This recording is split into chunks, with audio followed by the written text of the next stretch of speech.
আমি কয়েকদিন আগে একটা চিকেন স্যান্ডউইচের রেসিপি পোস্ট করেছিলাম। সেখানে একজন কমেন্ট করেছিলেন যে এই সবজিগুলো সেদ্ধ করে দেব, সেদ্ধ করে দিলে এর পুষ্টিগুণ কি বজায় থাকবে, একটু জানাবেন।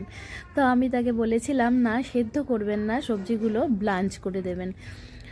বিশেষ করে এই ব্রকলি বা গাজর এ সমস্ত কিছু সেদ্ধ করে দিলে তার পুষ্টিগুণটা অনেকটাই বেরিয়ে যায়। আর তার সাথে সাথে এই ব্রকলিটা তো খুব বেশি সেদ্ধ হয়ে গেলে খেতেও ভালো লাগে না।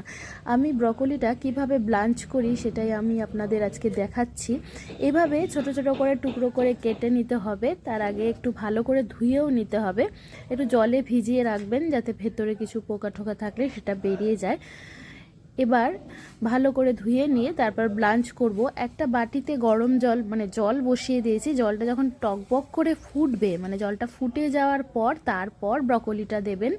ব্রকলিটা দেওয়ার পর 1.5 থেকে 2 মিনিট মতো রাখতে হবে ওই ফুটন্ত জলেই, হাই ফ্লেমে। তারপর এইভাবে তুলে নিলেই হয়ে যাবে ব্লাঞ্চ করা।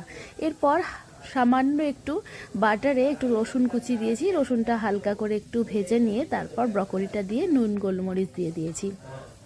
এইভাবে ব্রকলি টস করে নিলে দারুণ খেতে হয়। বিভিন্ন রকম স্যালাডে এইভাবে ব্রকলি মিশিয়ে খাওয়া যায়। আমি তো রাইসের সাথে মিশিয়ে ব্রকলি সোয়া রাইস বানিয়েছিলাম। তাছাড়া স্যান্ডউইচে স্টাফিং করা যায়, রোলেও স্টাফিং করা যায়, খুব ভালো হয়।